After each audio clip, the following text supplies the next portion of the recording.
अस्सलाम वालेकुम students, I hope you are very well. क्या आज की क्लास में हम लोग डिस्कस करेंगे कि हमारे पास एसक्यूएल के अंदर एग्रीगेशन फंक्शंस किस तरह से इम्प्लीमेंट होते हैं, जिनको हम स्टैटिस्टिकल फंक्शंस भी कह सकते हैं, लाइक सम है, एवरेज वैल्यू है, मैक्सिमम मिनिमम, और हमारे पास मीडियन है। ये सारे हमारे पास क्या हैं, एग्रीगेशन फंक्शंस हैं। और उसी के साथ फिर हम लोग लाइक या फिर वाइल्ड कार्ड फंक्शंस का भी यूज़ करेंगे कि ये क्या होते हैं, इनको किस तरह से इम्प्लीमेंट किया जाता है। और एक दो और हम लोग आज की क्लास में इन फंक्शंस का यूज़ करेंगे। स्क्रीन आपके साथ विजिबल है, ताकि फिर हम बिना टाइम वेस्ट किए अपना स्टार्ट करते हैं मेथड।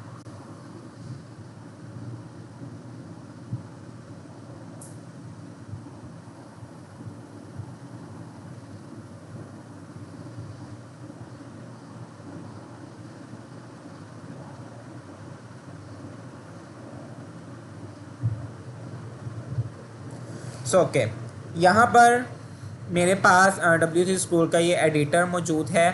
अब जो एग्रीगेशन फंक्शंस हम लोग इम्प्लीमेंट करते हैं वो हमेशा हमारे पास यूज़ किए जाते हैं जब हमारे पास क्या हो, डेटा, न्यूमेरिकल डेटा हमारे पास मौजूद हो।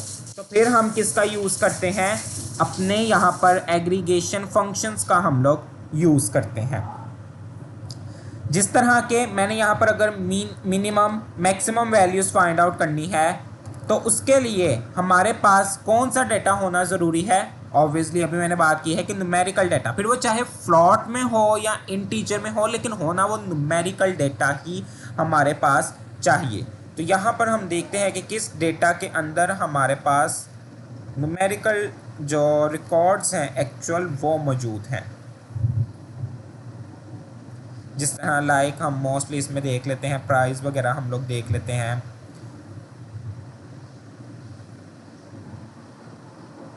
ओके, यहाँ पर चलें, मेरे पास ऑर्डर डिटेल्स वाले टेबल के अंदर मेरे पास क्वांटिटी मौजूद है। तो अब क्वांटिटी, जाहिर सी बात है, क्वांटिटी में हम चेक कर सकते हैं कि कितनी मिनिमम क्वांटिटी है, कितनी मैक्सिमम क्वांटिटी है। तो यहाँ पर एस्ट्रिक हम लोग यूज़ करते हैं या स्टैरिक यूज़ करते हैं जब हमने उस टेबल के अंदर तमाम कॉलम्स को विद ऑल रिकॉर्ड्स डिस्प्ले करवाना हो, फिर हम लोग स्टैरिक का मेथड यहाँ पर यूज़ करते हैं। लेकिन अब मैं लिखूँगा सिलेक्ट, और सिलेक्ट के बाद यहाँ पर मैं लिखूँगा मिन, MIN, मिन, और उसके अंदर मैं फिर अपना कॉलम नेम पास कर दूंगा। अब कॉलम नेम यहाँ पर मेरे पास कौन सा है, क्वांटिटी। तो जो कॉलम नेम होगा वो ही हम यहाँ पर सही स्पेलिंग के साथ इसको पास करेंगे। मैंने यहाँ पर लिखा कि क्वांटिटी, और आगे फिर मैंने लिख दिया डिटेल ऑर्डर्स कि सबसे कम क्वांटिटी इस टेबल के अंदर कौन सी है। तो उसने यहाँ पर मुझे बताया है 1। अब 1 लाजमी नहीं है कि यहाँ पर 1 ही मेरे पास आएगा, हो सकता है कि कोई और भी मेरे पास क्वांटिटी मौजूद हो।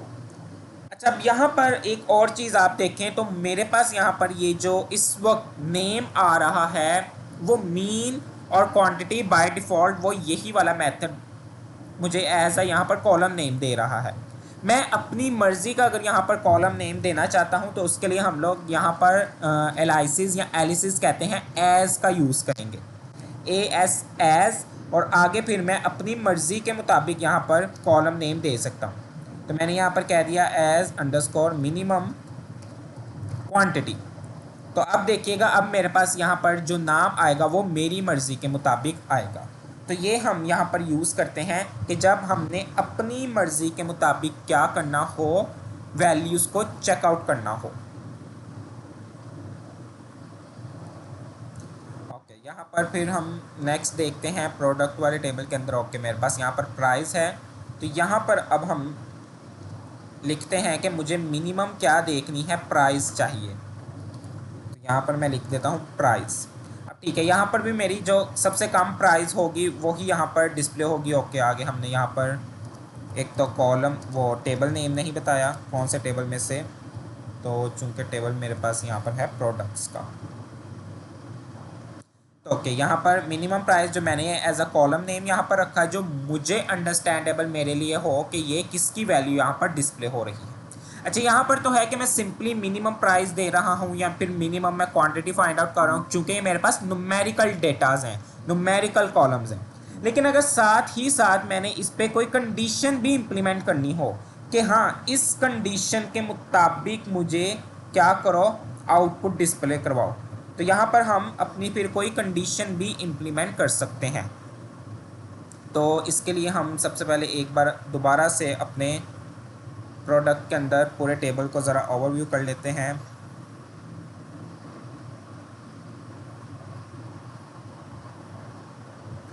चलें, यहाँ पर मैं इसको कह देता हूँ कि सारा काम यही करना है, लेकिन साथ ही अब यहाँ पर कंडीशन के लिए हम लोग वेयर क्लॉज का यूज़ करते हैं। और वेयर के आगे मैंने कह दिया है कि जहाँ पर क्या हो, मेरे पास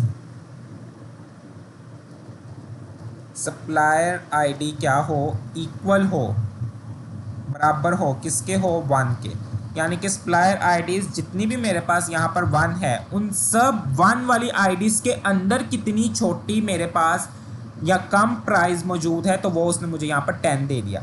जब मैंने ये कंडीशन इम्प्लीमेंट नहीं थी की, तो तब वो मुझे आउटपुट क्या दे रहा था, 2.50 दे रहा था। तो वो ओवरऑल पूरे डेटा के अंदर से मुझे क्या दे रहा था, सबसे कम, सबसे छोटी वैल्यू दे रहा था। लेकिन अब जैसे ही मैंने यहाँ पर कंडीशन इंप्लीमेंट की कि इसी टेबल के अंदर एक सप्लायर आईडी का कॉलम है जिसके अंदर सप्लायर आईडी सारी की सारी 1 ही हुई, तो मुझे सिर्फ उन 1 वाली आईडीज़ के अंदर बताना है कि कौन सी मेरे पास सबसे छोटी प्राइस है। तो उसके लिए हम यहाँ पर यूज़ करेंगे मिन विद कंडीशन। अब इसी कंडीशन के साथ मैं मैक्सिमम प्राइस भी फाइंड आउट यहाँ पर कर लेता हूँ कि मुझे मैक्सिमम प्राइस यहाँ पर बता दो। तो उसके लिए यहाँ पर हम लोग मैक्स, मैक्स का यहाँ पर फंक्शन बिल्ट इन यूज़ करेंगे। सिंपली सिर्फ हम अपनी क्यूरीज लिखेंगे, फंक्शन का यूज़ करेंगे, कंडीशन लगानी हुई तो जिस तरह यहाँ पर मैंने कंडीशन लगाया तो वो कंडीशन हम लोग इम्प्लीमेंट कर देंगे और उसी के मुताबिक मेरे पास यहाँ पर है क्या आ जाएगी, आउटपुट आ जाएगी। लेकिन अगर हम ओवरऑल अपने डेटा में से देखना चाहें कि कितनी मेरे पास मैक्सिमम प्राइजेज हैं, तो यहाँ पर उसने मुझे ओवरऑल मैक्सिमम प्राइस बता दी है कि वो 263.50 यहाँ पर मेरे पास मैक्सिमम प्राइस इस वक्त मौजूद है। तो कंडीशन के साथ हमारे पास डेफिनेटली आउटपुट डिफरेंट आएगी और इस तरह से हमारे पास आउटपुट डिफरेंट आएगी। यहाँ पर अब मैं अगर कर दूँ 2 के सप्लायर आईडीज़ जितनी भी 2 वाली हैं उस पूरी 2 वाली को वो क्या करेगा, समराइज करेगा, मर्ज करेगा, उनको उठा लेगा और उस 2 सप्लायर आईडीज़ की प्राइजेज में से वो फिर मुझे मैक्सिमम प्राइस यहाँ पर आउटपुट में डिस्प्ले करवाएगा। तो ये हमारे पास यहाँ पर एग्रीगेशन फंक्शंस यूज़ होते हैं। अच्छा, अब मुझे अगर काउंट करना है, ये तो इसने मुझे मिनिमम मैक्सिमम बता दिया, अब मुझे अगर काउंट करनी है कि कितनी सप्लायर आईडीज 2 वाली मेरे पास उनकी प्राइस जो है वो उनकी एंट्रीज मौजूद हैं, तो उसके लिए हम डेफिनेटली यहाँ पर काउंट का मेथड यूज़ करते हैं। ये सारे मेथड हम अपने मिनिमम मैक्सिमम काउंट और ये सारे हम यूज़ कर चुके हैं एक्सेल के अंदर भी, पाइथन के अंदर भी। तो एसक्यूएल के अंदर इस तरह से हम इसकी क्या है, आउटपुट डिस्प्ले करवाते हैं। लेकिन अगर हमने ओवरऑल टोटल चेक करनी हो प्राइस की काउंट, तो वो हमारे पास टोटल 77 प्राइजेज उसने बता दी हैं कि आपके पास इस टेबल के अंदर प्राइस वाले कॉलम के अंदर 77 रिकॉर्ड्स मौजूद हैं। तो ओवरऑल हमारे पास प्रोडक्ट्स वाला टेबल भी 77 रिकॉर्ड्स में ही है। तो ये हमारे पास यहाँ पर छोटे से फंक्शंस जो हैं वो हम लोग यूज़ करते हैं एग्रीगेशन के, जिसमें हम सम करना हो, हमने काउंट करना हो, हमने minimum maximum values find out करनी हो, तो उसके लिए हम यहाँ पर अपने बिल्ट इन फंक्शंस का यहाँ पे सिंपली यूज़ करते हैं। जिस तरह यहाँ पर हमने काउंट भी यूज़ कर लिया, कंडीशन के साथ लगा के भी देख लिया। नेक्स्ट है हमारे पास सम। अगर मैंने मुझे सिर्फ सम चाहिए अपनी प्राइजेस का, कि टोटल सम करके बताओ ये जो 77 रिकॉर्ड्स हैं इनमें कितनी वैल्यूज़ हैं, मुझे वो जो है क्या करो, डिस्प्ले करो। तो उसके लिए यहाँ पर हम क्या यूज़ करेंगे, सम का मेथड यूज़ कर लेंगे। कंडीशन के साथ करना है तो कंडीशन हम कोई भी यहाँ पर इम्प्लीमेंट कर सकते हैं। तो यहाँ पर उसने मुझे सप्लायर आईडीज़ 1 की आई थिंक टोटल एंट्रीज 4 या 3 थी, तो उसने मुझे उनकी ही की प्राइस यहाँ पर क्या करके दे दी है, सम करके दे दी है।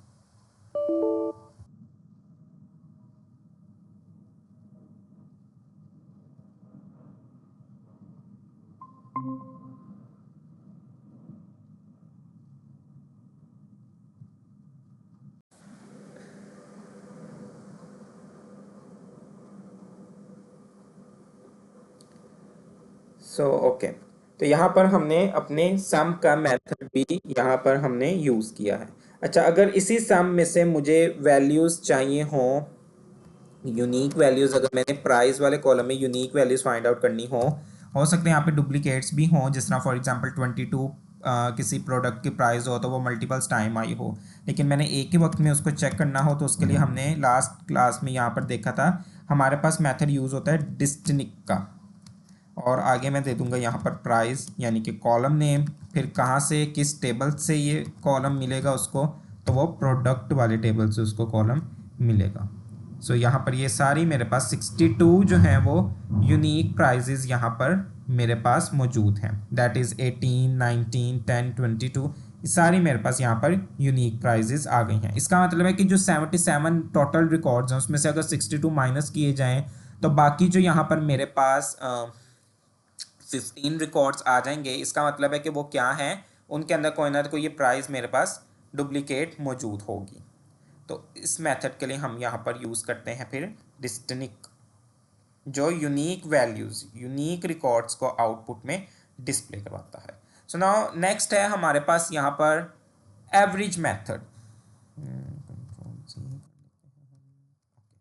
नेक्स्ट है हमारे पास एवरेज। अब एवरेज यहाँ पर मीन को भी हम कह सकते हैं, लेकिन यहाँ पर हमारे पास AVG का मेथड यूज़ होता है। अब मुझे कंडीशन के मुताबिक कंडीशन के बगैर अगर मैं देखूँ ओवरऑल अपने डेटा के अंदर, टेबल के अंदर प्राइस वाले कॉलम की मुझे एवरेज प्राइस यहाँ पर मालूम करनी हो, तो यहाँ पर मैं अपने कॉलम का नेम भी चेंज कर लेता हूँ, एवरेज अंडरस्कोर प्राइस। उसके लिए हम यहाँ पर एलाइसिस एज का यूज़ करते हैं।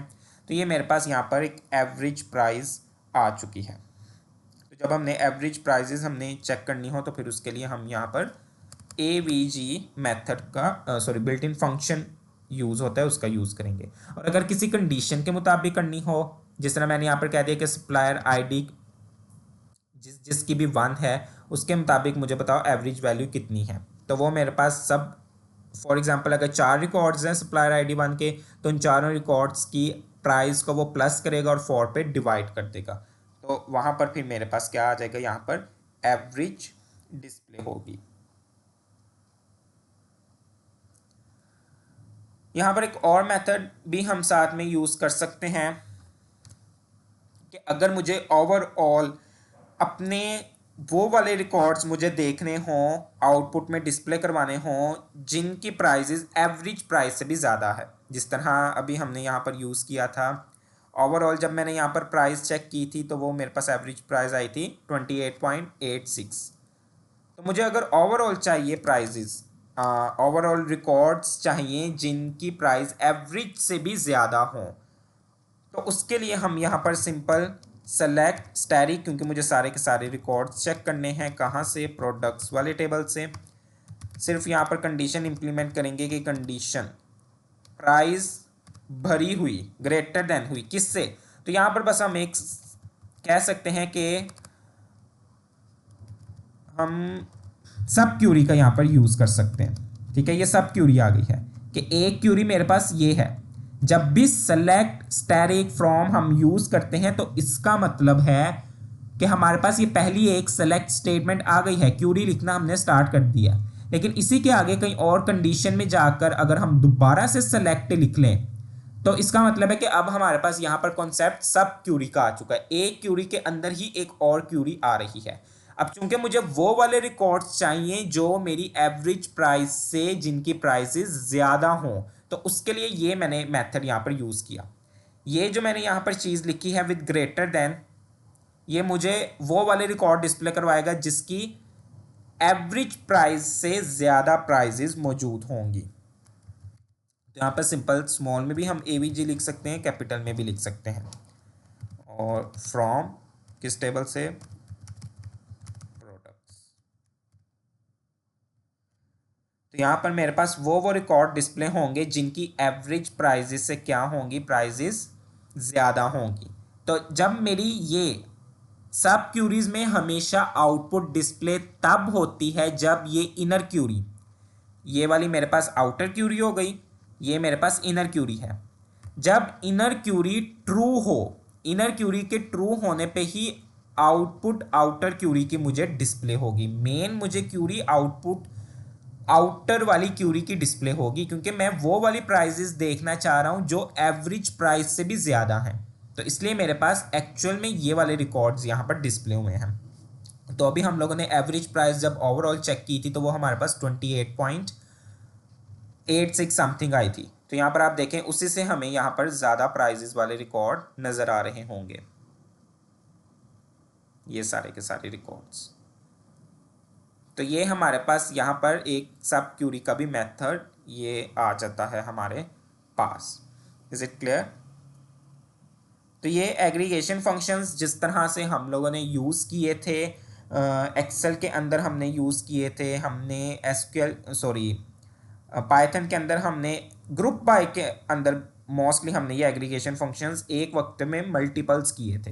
तो वही एसक्यूएल के अंदर हम लोग वन बाय वन अलग अलग करते हैं। एक वक्त में भी हम लोग सारे मेथड्स इंप्लीमेंट कर सकते हैं, कि जिस तरह मुझे एक ही वक्त में एवरेज भी चाहिए, मुझे एक ही वक्त में सैलरी भी चाहिए, काउंट भी चाहिए, मुझे एक ही वक्त में सम भी चाहिए, तो वो वाला मेथड भी हम यहाँ पर पूरा का पूरा इंप्लीमेंट कर सकते हैं।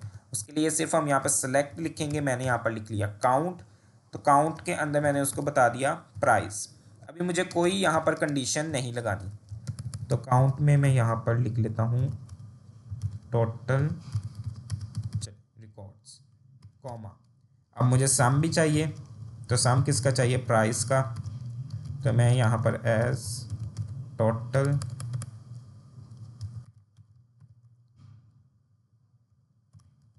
यहाँ पे टोटल प्राइस, क्योंकि मुझे कॉलम नेम्स क्या हैं, डिफरेंट चाहिए, जो मेरी अंडरस्टैंडिंग के लिए हो। मैक्सिमम प्राइस मुझे देखनी है, तो उसके लिए यहाँ पर मैं मैक्स अंडरस्कोर प्राइस लिख लेता हूँ कॉलम। सेलेक्ट का एक ही बार हम यूज़ करेंगे। मिनिमम चाहिए, अब चूंकि ये मुझे ओवरऑल चाहिए, मैं कोई साथ में कंडीशन इंप्लीमेंट नहीं करूँगा, लेकिन कंडीशन हम इंप्लीमेंट कर भी सकते हैं। और उसके बाद यहाँ पर आ गई है हमारे पास एवरेज।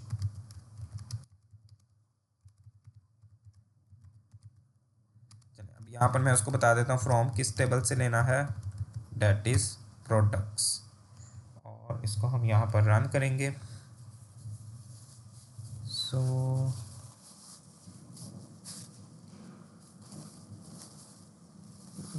जी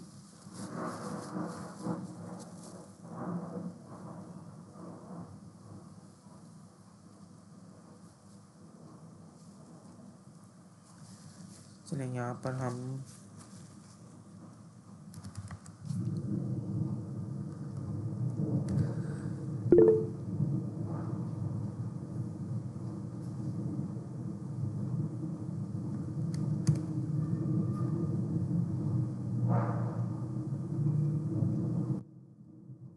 ओके, यहाँ पर ये देखें, मैंने यहाँ पर कॉमा नहीं लगाया। मीन अंडरस्कोर प्राइस के बाद मैंने कॉमा नहीं था लगाया, तो इसलिए वो मुझे उस चीज़ का एरर दे रहा था। तो अब यहाँ पर देखें टोटल रिकॉर्ड्स भी आ गए हैं। अब ये जो एलाइसिस का मैंने यूज़ किया है, जिसको हम एज कहते हैं, तो बेसिकली मैंने अपनी मर्जी के मुताबिक यहाँ पर नेम्स जो डिस्प्ले करवाने थे, उसके लिए मैंने यहाँ पर एज का यूज़ किया है, कि जिससे फिर पढ़कर मुझे समझ आ जाए कि ठीक है, ये वाली जो वैल्यू है वो किसको शो कर रही है। तो मुझे टोटल रिकॉर्ड्स देखकर पता चल रहा है कि ठीक है 77 है। लेकिन अगर मैं यही एज और आगे अपनी मर्जी के मुताबिक यहाँ पे कॉलम नेम नहीं देता, तो फिर उसने बाय डिफ़ॉल्ट खुद ही यहाँ पर दे देने थे, जो कि हो सकता था कि मेरे लिए अंडरस्टैंडेबल ना होते। तो इसी तरह टोटल प्राइजेज आ गई हैं, मैक्सिमम आ गई हैं, मिनिमम एवरेज आ गई। इसी तरह हम कंडीशन भी यहाँ पर इम्प्लीमेंट कर सकते हैं टेबल का नेम देने के बाद, जिस तरह लास्ट हम लोगों ने क्यूरी में यूज़ की थी।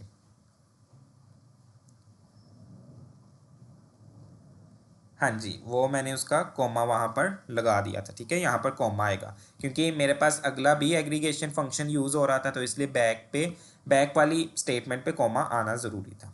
तो ये हमारे पास यहाँ पर एक वक्त में, हम ये लाजमी नहीं है कि एक वक्त में एक ही हम फंक्शन का यूज़ करेंगे, मल्टीपल्स भी कर सकते हैं और उस पर फिर कंडीशन भी इम्प्लीमेंट कर सकते हैं। सो ओके, नाउ नेक्स्ट है हमारे पास यहाँ पर अब लाइक ऑपरेटर, जिनको हम वाइल्ड कार्ड भी कह सकते हैं। लाइक अब अगर मैं यहाँ पर आपको एग्जांपल दूं, तो जिस तरह हम लोगों ने पाइथन में स्ट्रिंग से रिलेटेड जो कुछ फंक्शंस पढ़े थे, मेथड्स पढ़े थे, कि मैं चाह रहा हूं कि ए से स्टार्ट होने वाला नाम ही मुझे आउटपुट में डिस्प्ले हो, तो एसक्यूएल में उनको हम लोग लाइक ऑपरेटर कहते हैं। किस तरह से यूज करते हैं, यानी ये एक पैटर्न्स को फॉलो करते हैं। जाहिर सी बात है, वहां पर हमने पाइथन में यूज किया था स्टार्ट्स विद पैरेंथेसिस में मैंने कह दिया ए, तो जितने भी ए से मेरे पास वो वर्ड स्टार्ट हो रहे थे उन्हीं की आउटपुट क्या हो रही थी, डिस्प्ले हो रही थी। ओके, तो यहां पर भी हम लाइक ऑपरेटर का यूज करते हुए ये चीजें यहां पर इंप्लीमेंट करते हैं। सबसे पहले हमेशा सेलेक्ट का तो यूज होगा ही होगा, हमारे पास हमेशा हर बार होगा ही होगा। तो यहां पर मैं लिख देता हूं सेलेक्ट। अगर मुझे सारे के सारे रिकॉर्ड्स चाहिए तो फिर चले मैं यहां पर एस्ट्रिक का यूज कर लेता हूं। अच्छा, इससे पहले हम कोई यहाँ पर टेबल पहले देख लेते हैं, उसको ओवरव्यू कि किस टेबल में से हम डिस्प्ले करें। तो चलें यहाँ पर हम कस्टमर का ही टेबल ले लेते हैं, जिसमें हम कंट्री के अकॉर्डिंग इसकी थोड़ी सी इम्प्लीमेंटेशन कर लेते हैं। मैंने यहाँ पर सेलेक्ट स्टैटिक फ्रॉम कौन सा टेबल है, कस्टमर्स। अब चूंकि कंडीशन के अकॉर्डिंग ही ये चलेंगे, ये लाइक ऑपरेटर कंडीशन के अकॉर्डिंग ही चलेंगे, जिसमें मैंने क्या कह दिया है, वेयर किस कॉलम के मुताबिक मैंने लाइक ऑपरेटर इंप्लीमेंट करना है, तो वो मैंने अभी बताया कंट्री के अकॉर्डिंग। और आगे फिर मैं यहाँ पर लिख दूंगा लाइक, ठीक है, वेयर कॉलम नेम और फिर लाइक। अब उसके ऊपर मुझे कौन सी कंट्री वाले रिकॉर्ड सिर्फ चाहिए, तो मुझे सिर्फ चाहिए कि जिनका नाम क्या हो, ए से स्टार्ट हो रहा हो। चले यहाँ पर मैं कह देता हूँ, कुछ ज़्यादा रिकॉर्ड्स आ जाने चाहिए, चले मैं यहाँ पर एम कह देता हूँ। तो यहाँ पर मैं लगाऊंगा सिंगल या डबल कोट्स का यूज़ कर लें, और यहाँ पर मैं लिख दूंगा एम, और एम के बाद मैं यहाँ पर लगा दूंगा आगे परसेंटेज और अपनी कोटेशन को बंद करूंगा।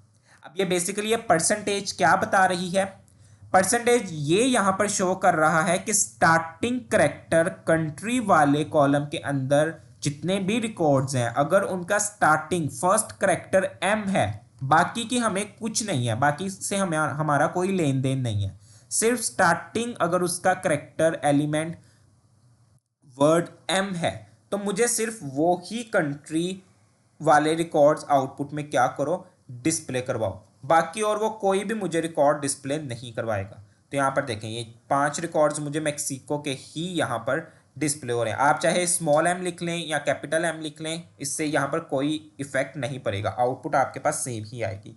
हाँ, एडिटर का में भी थोड़ा बहुत डिफरेंस हो सकता है।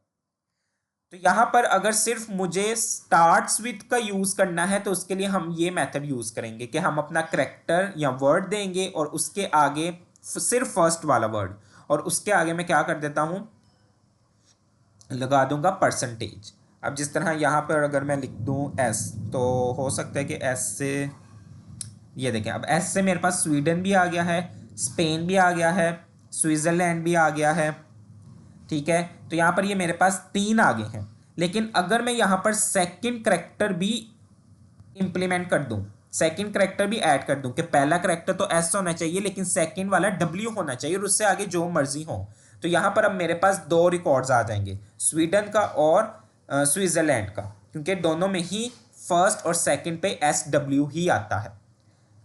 लेकिन अगर यहां पर मैं साथ ही लिख दूं कि मुझे ई वाला चाहिए, थर्ड एलिमेंट इसका लाजमन ई होना चाहिए, तो फिर मेरे पास यहां पर अब स्वीडन ही आएगा और कोई रिकॉर्ड डिस्प्ले नहीं होंगे। तो ये परसेंटेज आगे शो करवा रहा है कि उसका 4th 5th 6th जितने भी आगे करेक्टर्स हैं वो जो से मर्जी हों, लेकिन पहले 3 यही एग्जैक्ट होने चाहिए। तो उसके लिए हम यहाँ पर लाइक ऑपरेटर यूज़ करते हैं। इसी तरह जिस तरह हमने नेक्स्ट यूज़ किया था एंड्स विथ का, यहाँ पर हमारे पास एंड्स विथ कैसे यूज़ होता है कि परसेंटेज का सिंबल पहले आ जाएगा, क्योंकि अब हम कह रहे हैं कि जिस वर्ड पे ख़त्म हो रहा है, मैंने यहाँ पर लिख दिया एस, तो जितने भी कंट्रीज़ के नाम एस पे ख़त्म हो रहे होंगे मुझे उन्हीं के रिकॉर्ड डिस्प्ले होंगे, लेकिन चूंकि यहाँ पर कोई भी रिकॉर्ड डिस्प्ले एस पे मौजूद नहीं है, तो मैं यहाँ पर एन लिख देता हूँ, तो मे भी स्वीडन ही हो, स्वीडन और स्पेन आ गया है। तो इसमें भी ये मेरे पास लास्ट करेक्टर है। अगर मैं सेकंड लास्ट की बात करूं तो साथ ही मैं यहाँ पर क्या लिख देता हूँ, आई लिख देता हूँ, तो फिर मेरे पास सिर्फ स्पेन ही आएगा, क्योंकि स्पेन के ही एंड पे आई एन आता है। तो ये मेरे पास यहाँ पर यूज़ होते हैं लाइक ऑपरेटर, जो मैंने आपको साथ एग्जाम्पल को मर्ज किया स्टार्ट्स विद और एंड्स विद के 7। Is it clear?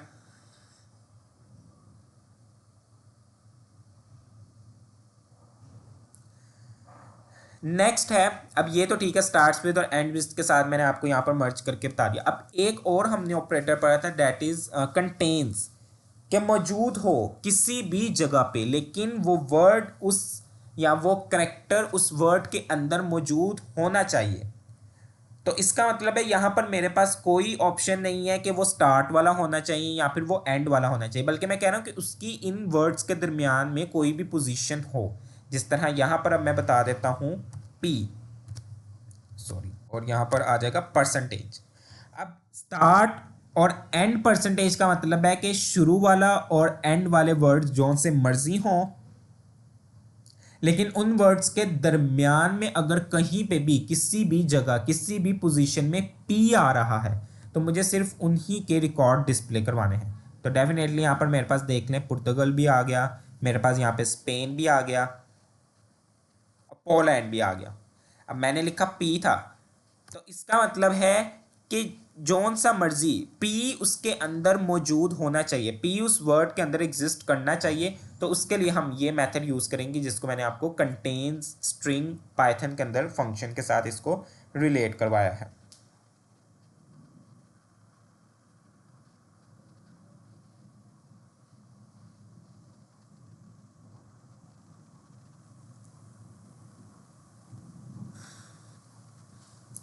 Then next यहाँ पर है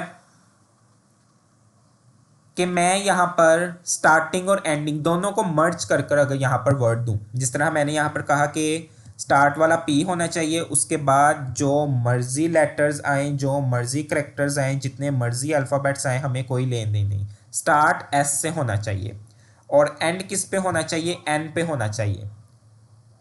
अब देखें एस और एन के दरमियान मेरे पास यहाँ पर परसेंटेज का सिंबल है, तो इसका मतलब है कि एस और एन के मिडल में जितने मर्जी वर्ड्स आए, वो चाहे पी आए, वो चाहे के आए, एल आई, एम आई, जो मर्जी आए, लेकिन स्टार्ट वाला एस होना चाहिए कंट्री नेम और एंड उसका एन पे होना चाहिए। तो यहाँ पर डेफिनेटली मेरे पास स्पेन भी आएगा, मेरे पास स्वीडन भी आएगा, ठीक है, बिल्कुल यही दो नाम मेरे पास यहाँ पर डिस्प्ले हो गए। चलिए इनके अलावा भी अगर कोई और हम ले लें, चलिए यहाँ पर मैं यू ले लेता हूँ, सॉरी यू और ए, तो इसमें मेरे ख्याल से यूएस से ही आ जाएगा हमारे पास, बिल्कुल।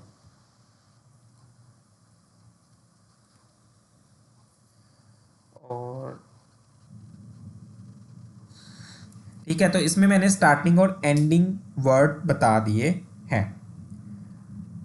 अब यहाँ पर नेक्स्ट एक और है हमारे पास लास्ट लाइक ऑपरेटर में, जिस पे मैं उसको कह देता हूँ कि मुझे नहीं पता मेरा स्टार्टिंग अल्फ़ाबेट कौन सा है, स्टार्टिंग अल्फ़ाबेट जौन सा मर्जी हो, मुझे ये नहीं पता, लेकिन उसका सेकंड वाला या थर्ड वाला या फिर उसका जो है वो एंडिंग वाला एलिमेंट ये होना चाहिए। जिस तरह फॉर एग्जांपल यहाँ पर मैंने उसको कह दिया, उसके लिए फिर हम यहाँ पर यूज़ करते हैं अंडरस्कोर का। अंडरस्कोर के बाद मैंने यहाँ पर उसको कह दिया, चलें ई कह दिया, ई, और साथ में आगे परसेंटेज आ गया। तो इसका मतलब है कि पहला जो स्टार्टिंग कंट्री नेम का करेक्टर होगा, लेटर होगा, मुझे नहीं पता वो कौन सा है, लेकिन उसका सेकंड एलिमेंट ई ज़रूर होना चाहिए। तो इसमें मेरे पास हमारे पास आउटपुट देखते हैं कौन कौन सी आएगी। तो देखें इसमें जर्मनी आ गई है, मैक्सिको आ गया। कि स्टार्टिंग वाला एलिमेंट मैंने यहाँ पर डिफाइन नहीं किया, मैंने कहा वो जौन सा मर्जी हो, इसलिए मैंने यहाँ पर उसके लिए अंडरस्कोर का यूज़ किया है। लेकिन सेकेंड एलिमेंट उसको मैंने यहाँ पर डिफाइन कर दिया कि वो लाजमन ई होना चाहिए, और उसके बाद वाले करेक्टर्स भी चाहे जो मर्जी हों। तो यहाँ पर देखें जर्मनी और मैक्सिको है, वेनेजुएला है, बेल्जियम है, डेनमार्क है। तो देखें इनकी सेकंड पोजीशन आप देखें तो सेकंड पोजीशन पे मेरे पास ई ही है। और इसी तरह इसको रिवर्स कर सकते हैं, तो हम यहाँ पर एंड वाला वर्ड भी दे सकते हैं, सेकंड लास्ट भी दे सकते हैं कि सेकंड लास्ट ई होना चाहिए और लास्ट जो सा मर्जी हो, और उससे पहले के भी जो से मर्जी लेटर्स मेरे पास मौजूद हों, उससे कोई इफ़ेक्ट नहीं पड़ना चाहिए। तो ये हमारे पास यहाँ पर लाइक ऑपरेटर, जिनको हम वाइल्ड कार्ड भी कहते हैं, कि अपनी मर्जी के मुताबिक स्ट्रिंग बेस हम क्या करते हैं, करेक्टर्स वहाँ पर डिफाइन करते हैं और उसी के अकॉर्डिंग आउटपुट को एक्सट्रैक्ट करते हैं, डिस्प्ले करवाते हैं। कि वहाँ पर मैंने उसे एक लेटर बताया, उसके मुताबिक उसने क्या किया, स्टार्टिंग और एंडिंग जिस तरह की मैंने वहाँ पर फंक्शनैलिटी परफॉर्म की होगी वो उसी के अकॉर्डिंग वर्क करेगा। कि अगर मैं स्टार्टिंग करेक्टर उसको ए दे रहा हूँ और उसके बाद परसेंटेज का यूज़ कर रहा हूँ, तो इसका मतलब है कि पहला वाला कंट्री नाम ए ही होना चाहिए। बाकी चाहे 2 वर्ड्स आए, 3 आए, जितने मर्जी आए, लेकिन फर्स्ट ए होना चाहिए। फिर हम फर्स्ट 2 पोजीशंस भी दे सकते हैं, फर्स्ट 3 भी दे सकते हैं। इसी तरह इसको रिवर्स कर लें तो ये एंड्स विद में हमारे पास यूज़ हो जाता है। और अंडरस्कोर का हम यूज़ करते हैं जब हम उससे कहते हैं कि मुझे नहीं पता ये इस पोजीशन पे कौन सा लेटर है, लेकिन इससे पहले या इसके बाद ये वाला अल्फ़ाबेट, ये वाला करैक्टर लाजमी होना चाहिए। जिस तरह मैंने उसको कहा कि मुझे नहीं पता कंट्री का फर्स्ट नेम, फर्स्ट करैक्टर क्या है, लेकिन सेकंड ई ही होना चाहिए। तो उसमें 3-4 हमारे पास कंट्रीज़ के नेम आ गए थे जिनके रिकॉर्ड्स इस प्रोडक्ट वाले टेबल के अंदर मौजूद थे।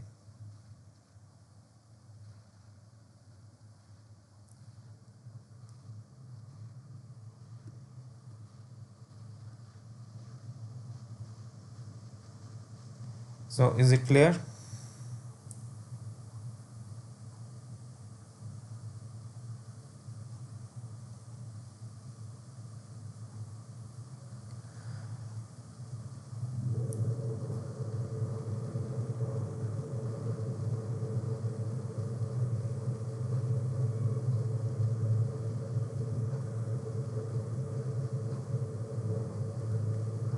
Okay. ओके, नेक्स्ट हम देख लेते हैं अब अपने last operators, that is in.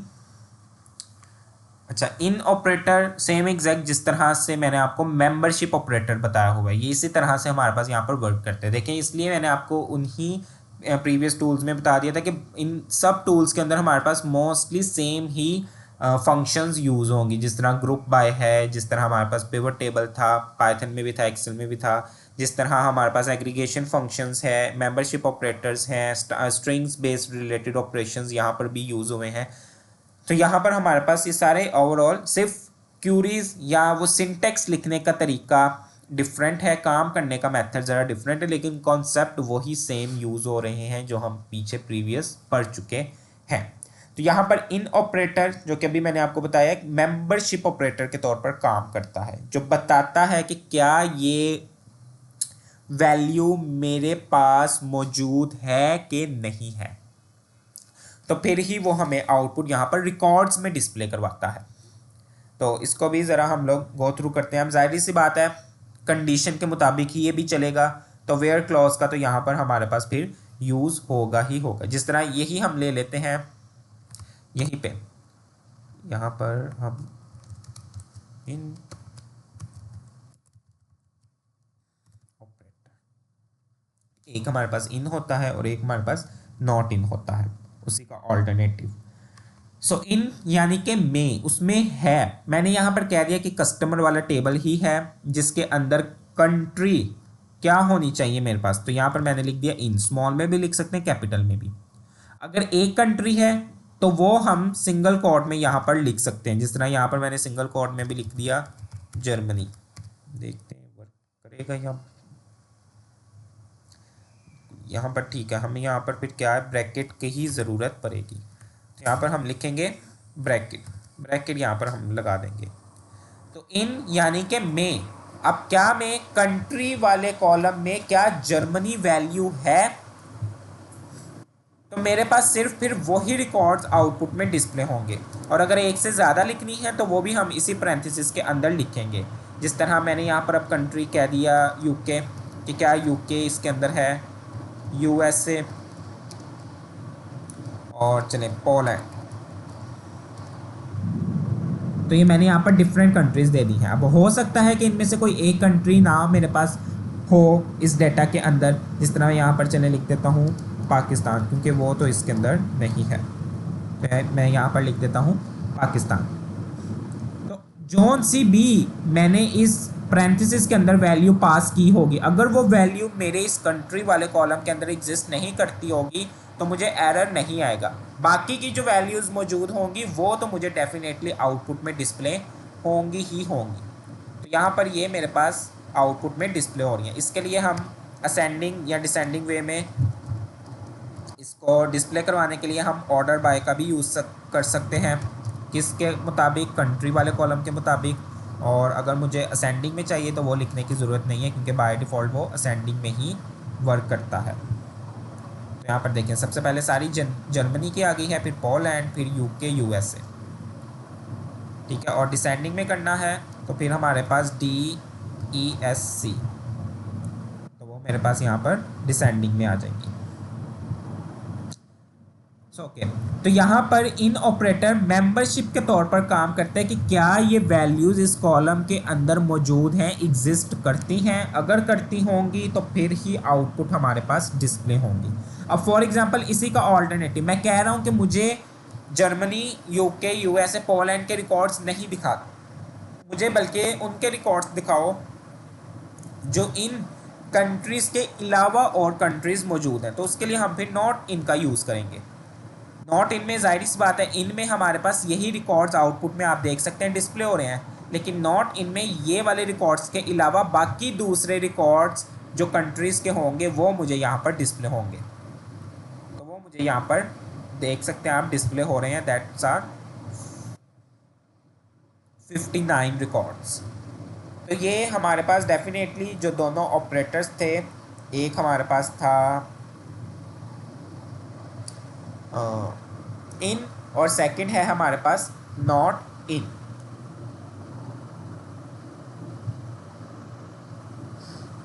अच्छा अब इसी तरह यहाँ पर एक और मैं यूज़ कर लेता हूँ सब क्यूरी का, इसी इन का यूज़ करते हुए अगर हमारे पास इम्प्लीमेंट ये हो तो डेफिनेटली होगी कि जिसमें मैंने कहा है where customer ID in, customer ID होनी चाहिए, किसके अंदर होनी चाहिए। तो उसके लिए यहाँ पर मैं यूज़ कर लूँगा select customer ID from orders. तो इसको रन करते हैं। अब मेरे पास यहाँ पर आउटपुट उन्हीं के डिस्प्ले होंगे जिन जिन की कस्टमर आईडीज़ इन दोनों टेबल्स में क्या कर जाएंगी, मैच कर जाएंगी, ठीक है। यहाँ पर ये हम नेक्स्ट क्लास में जो है वो जॉइंट्स का इस्तेमाल करेंगे। तो जॉइंट्स में हमारे पास ये इनर जॉइंट भी एक तरह का यूज़ हो जाता है, और इनका मतलब है कि zone C customer ID customer वाले टेबल्स में है, अगर वही कस्टमर आईडी ऑर्डर्स वाले टेबल में है तो मुझे वो वाले रिकॉर्ड डिस्प्ले करवाओ। लेकिन आप देख सकते हैं कि रिकॉर्ड मेरे पास यहाँ पर सिर्फ कस्टमर्स के डिस्प्ले हो रहे हैं, यानी कस्टमर वाले टेबल के। तो चूंकि अभी मैंने प्रीवियस आपको सब क्यूरी जो हमने एवरेज प्राइस के अकॉर्डिंग यूज़ की थी उसमें मैंने बताया था कि ये जो आउटर क्यूरी होती है रिकॉर्ड्स हमारे पास मेनली इसी के डिस्प्ले होते हैं। ये इनर क्यूरी ट्रू होगी तो फिर आउटर क्यूरी के रिकॉर्ड डिस्प्ले होंगे। तो कस्टमर रिकॉर्ड्स हमारे पास टोटल 91 है, लेकिन 91 में से मुझे सिर्फ 89 डिस्प्ले हुए हैं। तो इसका मतलब है ये 89 रिकॉर्ड्स इस ऑर्डर्स वाले टेबल के भी अंदर कस्टमर आईडी सेम वाले मौजूद हैं, और कस्टमर आईडी के कस्टमर वाले टेबल के अंदर भी कस्टमर आईडी वाले सेम हैं। अब चूंकि दरमियान में यूज़ हो रहा है इन, यानी कि में हैं उसके अंदर हैं, तो अगर सेम आईडीज़ होंगी तो वही मेरे पास यहाँ पर आउटपुट में डिस्प्ले हुई हैं 89 91 तक, बल्कि कुछ बीच में हमारे पास नहीं भी होंगी, तभी वो यहाँ पर टोटल नंबर ऑफ़ रिकॉर्ड्स मुझे 89 दे रहा है।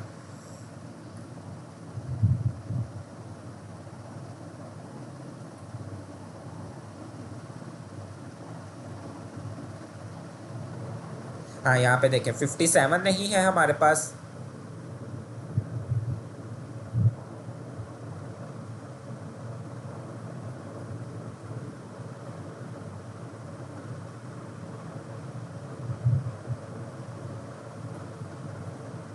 और भी एक हमारे पास कोई रिकॉर्ड होगा।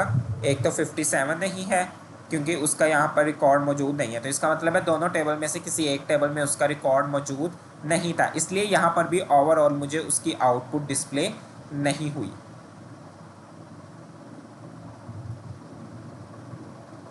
और यहाँ पर 22, ठीक है, 22 और 57 ये दो रिकॉर्ड्स मेरे पास इस वाले टेबल के अंदर नहीं थे मौजूद, इसलिए ओवरऑल भी मुझे फिर कस्टमर वाले टेबल से भी उसका रिकॉर्ड डिस्प्ले नहीं हुआ। ठीक है जी हाँ, क्योंकि मैंने यहाँ पर दोनों टेबल्स का यूज़ किया है, इसलिए मैंने इसको आपको जॉइंट्स के साथ इसका मैंने रिलेट किया है, क्योंकि यहाँ पर मैं उसको कस्टमर वाले टेबल से सारे के सारे रिकॉर्ड सेलेक्ट करने के लिए कह रहा हूँ, लेकिन फिर वही रिकॉर्ड्स कस्टमर वाले टेबल से मुझे डिस्प्ले होंगे जिनकी कस्टमर आईडी कस्टमर वाले टेबल में और ऑर्डर्स वाले टेबल में कस्टमर आईडी सेम होंगी, तो वही रिकॉर्ड मुझे ओवरऑल यहाँ पर डिस्प्ले होंगे। तो उसके लिए मैंने यहाँ पर फिर दोनों का यूज़ किया था। और इसी का अच्छा चले ऑल्टरनेटिव अगर हम यूज़ करके देख लें, नॉट इन नहीं है, तो वहाँ पर ये देख लें 22 और 57, ये 22 और 57 इसका मतलब है ऑर्डर्स वाली टेबल के अंदर कस्टमर आईडी 22 और कस्टमर आईडी 57 नहीं थी मौजूद, ये सिर्फ मेरे पास कस्टमर वाले टेबल के अंदर मौजूद थी। तो नॉट इन में मुझे इनका क्या मिल गया है, ऑल्टरनेटिव मिल गया, यानी रिवर्स उसका हो जाता है।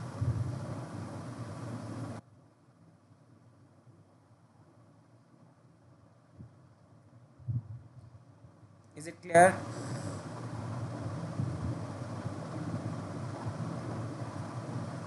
सो ओके, आज की क्लास में हम लोगों ने एग्रीगेशन फंक्शंस पढ़े कि एक वक्त में एक एक इम्प्लीमेंट भी हम फंक्शन कर सकते हैं, और फिर उसका जो आउटपुट डिस्प्ले होती है, जो उसका मुझे टाइटल या कॉलम नेम शो हो रहा होता है, मैं उसको भी अपनी मर्ज़ी के मुताबिक यूज़ कर सकता हूँ, लिख सकता हूँ। तो उसके लिए हम लोग एलाइसिस या एलिसिस का यूज़ करते हैं, एस।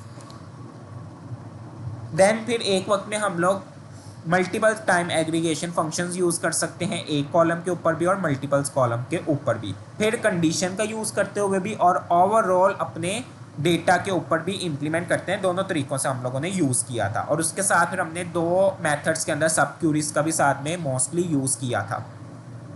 और जो एवरेज वाली और ये वाली मैंने आपके साथ सब क्यूरी यहाँ पर डिस्कस की है, मोस्टली जो है वो ये एज अ इंटरव्यू भी ये पूछ ली जाती है। ठीक है, कि हमने अगर कोई एवरेज वैल्यू से ज़्यादा वाली प्राइस देखनी हो, या फिर ज़्यादा वाली सैलरीज देखनी हो, या ज़्यादा वाले स्कोर्स देखने हो, तो उसके लिए हमारे पास फिर वो एवरेज की सब क्यूरी का वो छोटा सा मेथड हमारे पास यूज़ होता है। और इसी तरह फिर हमने इन मेंबरशिप ऑपरेटर, इन होता है और नॉट इन होता है, और दोनों की लॉजिक, दोनों का कॉन्सेप्ट वही है जो हम लोग अपने पाइथन में उसको समझ चुके हैं। देन उसके साथ फिर हम लोगों ने यहाँ पर यूज़ किया कि यूनिक वैल्यूज़ के लिए हमारे पास डिस्टिंक्ट का बिल्ट इन फंक्शन यूज़ होता है, और उसी के साथ साथ हमने वेयर क्लॉज कंडीशन का तो चलें यूज़ किया ही किया है। हमने लाइक ऑपरेटर या फिर उसका सेकंड नाम wild cards, WILD wild CARDS cards भी उसको कहते हैं, उसका हमने यूज़ किया, जिसमें हम स्टार्टिंग एलिमेंट दे सकते हैं, स्टार्टिंग 2 एलिमेंट्स दे सकते हैं, स्टार्टिंग 3 एलिमेंट्स दे सकते हैं, एंडिंग के एलिमेंट्स दे सकते हैं। हम लोग पोजीशन वाइज कि अगर मेरे कंट्री नेम या कस्टमर नेम जो भी कॉलम नेम है उसके अंदर किसी भी नाम के अंदर अगर O आ रहा है तो मुझे उसके रिकॉर्ड डिस्प्ले करवाओ। फिर सारे के सारे रिकॉर्ड्स ने हम अपनी मर्ज़ी के मुताबिक कॉलम भी स्पेसिफाइड कर सकते हैं, तो फिर सिलेक्ट के बाद हम कॉलम नेम्स लिख लेंगे स्टैरिक की जगह, तो हमारे पास वो आउटपुट क्या है उसी के मुताबिक डिस्प्ले होगी जैसे हम लोग अपनी क्यूरी लिखेंगे। Is that clear all concepts?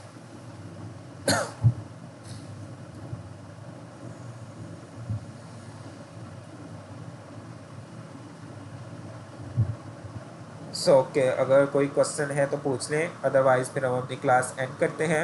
इंशाल्लाह नेक्स्ट क्लास में हम जॉइंट्स का यूज़ करेंगे कि जॉइंट्स के भी वही कॉन्सेप्ट है जो हम अपने पाइथन में पढ़ चुके हैं। देखिए, मैंने इसलिए पाइथन के अंदर ही आपको बताया था कि बहुत से ऐसे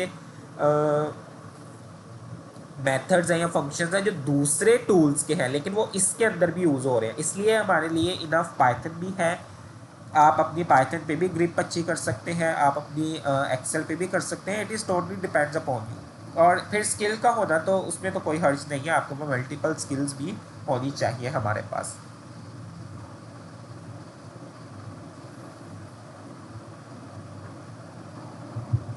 सो okay students, thank you so much for hearing. अल्लाह हाफिज़।